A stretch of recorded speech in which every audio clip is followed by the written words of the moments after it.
გამარჯობა მეგობრებო. დემბელეს ტრავმამ ფინალის წინ გულშემატკივრები შეაშფოთა. კვარაცხელიამ კი ახლა უკვე იტალიური პრესა დაიპყრო. მე კი მადლობა მინდა გითხრათ, რადგან ჩვენ უკვე 100,000 ვართ. ეს შემთთვის უბრალოდ ციფრი არ არის. ეს არის წლების შრომა. თქვენი მხარდაჭერა, კომენტარები, ლაიქები, გაზიარებები და ის მოტივაცია, რის გამოც ყოველდღე უფრო დიდი ენერგიით მუშაობ. მადლობა ყველას, ვინც თავიდანვე აქ ხართ და მადლობა მათაც, ვინც ახლა შემოგვიერთდა. ეს არხი თქვენთან ერთად გაიზარდა და წინ კიდევ უფრო დიდი მიზნები გვაქვს. ამიტომ შემოუერთდით ჩვენ საფეხბურთო ოჯახს. ხოლო ვიდეოს დაწყებამდე კი ვცადოთ რომ ავიდეთ ჩვენს ტრადიციულ 2000 მოწონებაზე. ახლა კი დავიწყოთ. საფრანგეთის ლიგა 1-ის 2025-26 წლების სეზონი PSG-მ პარიზული დერბით დაასრულა. ლუის ენრიკეს გუნდი პარიზს დაუპირისპირდა და 1-2 დამარცხდა. თუმცა ამ მაჩამდე მთავარი ამბავი უკვე გადაწყვეტილი იყო. PSG ჩემპიონი გახლდათ და შეხვედრის დაწყებამდე საჩემპიონო თასის აღმართა. პარიზელებმა ჩემპიონობა რამდენიმე დღით ადრე ლანსთან 2-0 გამარჯვების შემდეგ გაინაღდეს. ამიტომ ბოლო ტურს გუნდი პრაქტიკულად უმოტივაციოდ შეხვდა. ლუის ენრიკემ შემადგენლობაც ნაწილობრივ გადაახალისა, თუმცა შეტევაში მაინც ძლიერი ტრიო დააყენა. კვარაცხელია, დემბელე და ბრედლი ბარკოლა. მაგრამ პირველი ტაიმის 28 წუთზე PSG-ისთვის არასასიამოვნო მომენტი მოხდა. უსმან დემბელემ ტრავმა მიიღო და მის ანაცვლოდ გონსალო რამოსი ჩაერთო. ხოლო ჩემპიონთა ლიგის ფინალის წინ ამ ამბავმა გულშემატკივრებში შეშფოთება გამოიწვია. მოგვიანებით ფრანგულ მედიაში შედარებით დამაიმედებელი ინფორმაცია გავრცელდა. RMC სპორტის ცნობით, PSG-ში მიაჩნიათ, რომ დემბელეს დაზიანება სერიოზული არ უნდა იყოს და მისი შესვლა უფრო პრევენციული ნაბიჯი იყო. კლუბმა არ გარისკა, რათა ფინალის წინ მდგომარეობა არ გართულებულიყო. საბოლოო სურათს კი დამატებითი სამედიცინო შემოწმებები აჩვენებს, თუმცა ამ ეტაპზე პარიზში ოპტიმისტურად არიან განწყობილები. ასე რომ მიუხედავად იმისა, რომ PSG-მ სეზონის ბოლო მატჩი წააგო, მთავარი ამოცანა უკვე შესრულებული იყო. გუნდი საფრანგეთის ჩემპიონია. ახლა კი მთელი ყურადღება ჩემპიონთა ლიგის ფინალზე გადადის, სადაც პარიზელებისთვის დემბელეს მდგომარეობა ერთ-ერთი ყველაზე მნიშვნელოვანი საკითხი იქნება. ფრანგ ფეხბურთელს კი გამოსაჯამთელებლად დაახლოებით 2 კვირა აქვს. ახლა კი კვარაცხელიას გარშემო კიდევ ერთ ძალიან საინტერესო თემაზე გადავიდეთ, რადგან ქართველზე საუბარი არც იტალიაში წყდება.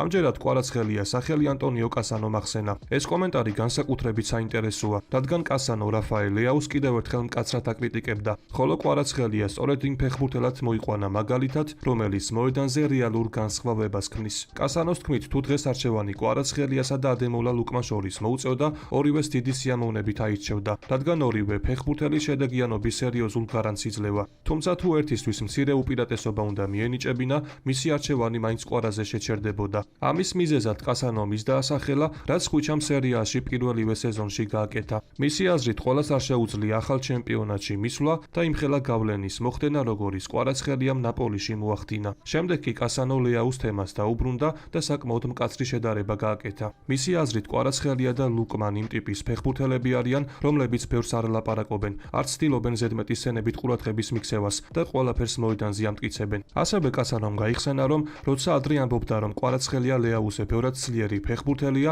ბევრს ეს არ შეეროდა, მაგრამ ახლა მისი შეფასებით რეალობა უკვე ყველასთვის ნათელი ხდება. მან თქვა, რომ ხვიჩა არა უბრალოდ კარგ ფორმაშია, არამედ იმ დონეზე თამაშობს, სადაც ოქროს ბურთის თემაზე საუბარი სრულიად ბუნებრივია. კასანოს აზრით, მსოფლიო ჩემპიონატის ფაქტორი რომ არ არსებობდეს, ამ ჯილდოს ერთ-ერთ მთავარ კანდიდატად სწორედ კვარაცხელიას დააყენებდა და რაც ყველაზე მნიშვნელოვანია, კასანო ხას უსვამს არა რიგით მასშტაბს, არამედ დიდ სცენებს. მისი აზრით, კვარას დონე ჩანს არა მხოლოდ ჩვეულებრივ შეხვედრებში, არამედ ჩემპიონთა ლიგის მერვედ ფინალში, მეოთხედ ფინალში და ნახევარფინალში. სწორედ იქ, სადაც წნეხი ყველაზე დიდია, ხვიჩა ყველაზე მეტად ბრწყინავს. ამას დაემატა კიდევ ერთი ძალიან მნიშვნელოვანი შეფასება იტალიური პრესიდან. ცნობილმა გამოცემა კორიერე დელო სპორტმა კვარაცხელიაზე ვრცელი წერილი გამოაქვეყნა, სადაც საუბარია იმაზე, რომ ქართველს წელს ოქროს ბურთის საუკეთესო სამეულში მოხვედრის რეალური შანსი აქვს. სტატიის ავტორი ხვიჩას PSG-ს ახალი ეპოქის ერთ-ერთ მთავარ სიმბოლოც და ლუის ენრიკეს სისტემის ცენტრალურ ნაწილად მოიხსენიებს. საინტერესოა, რომ სტატია იხსენებს სეზონის იმ პერიოდსაც,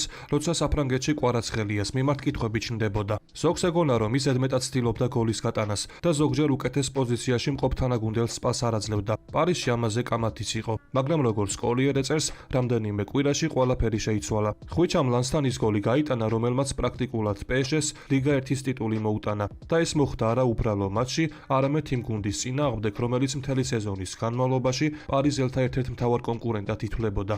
ამასთან ევროპაში ხვიჩა უბრალოდ სხვა დონეზე გადავიდა. 15 მატჩში 10 გოლი და 6 მისაგოლე პასი. Ყველა ტურნირზე კი მის ანგარიშზე უკვე 46 შეხვედრაში 19 გოლი და 10 ასისტია. ეს უკვე ლიდერის სტატისტიკაა, მაგრამ კორიერეს მთავარი აზრი მხოლოდ ციფრები არ არის. გამოცემა წერს, რომ კვარაცხელია PSG-ს სისტემის ერთ-ერთი მთავარი ფიგურა გახდა. ასევე სტატიაში განსაკუთრებით საინტერესოა ოქროს ბურთის თემაც.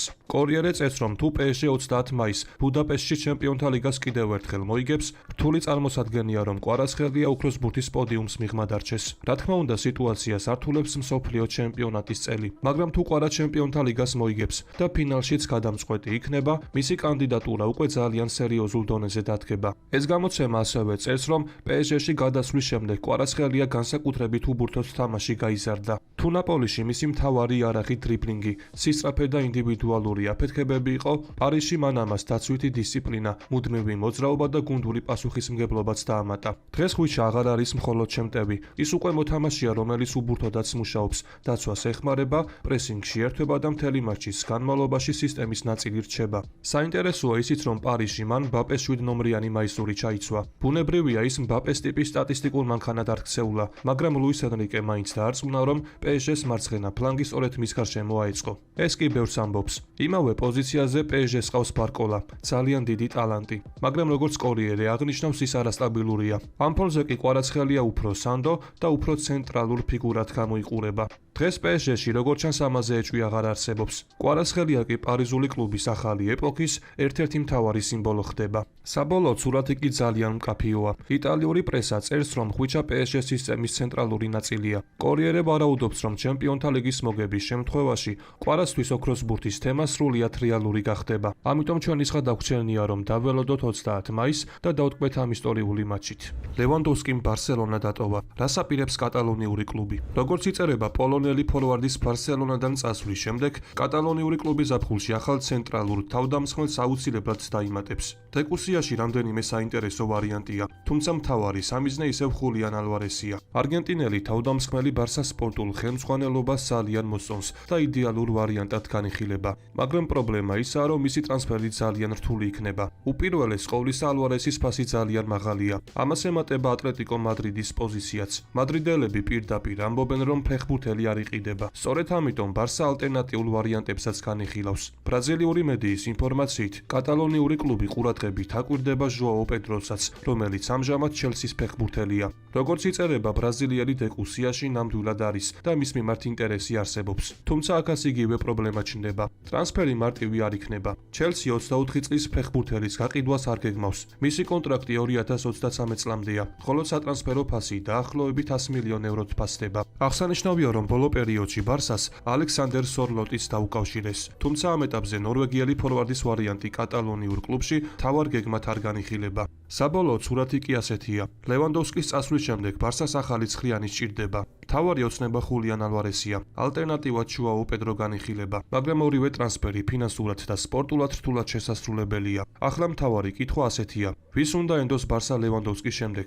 ალვარეს, ჟოაო პედროს თუ სრულიად სხვა ფორვარდს? დააფიქსირეთ თქვენი აზრი კომენტარებში. დღევანდელ ვიდეოს კი ამით დავასრულებ. მოტივაციისთვის კი თხოვნა, რომ ავიდეთ მინიმუმ 2000 მოწონებაზე. ასევე გამოიწერე არხი, რათა იყო მუდმივად საქმის კურსში. ყველას გისურვებთ ჯანმრთელობას და ბედნიერებას. მე კი მომავალი ვიდეოთი ძალიან მალე დაგიბრუნდებით.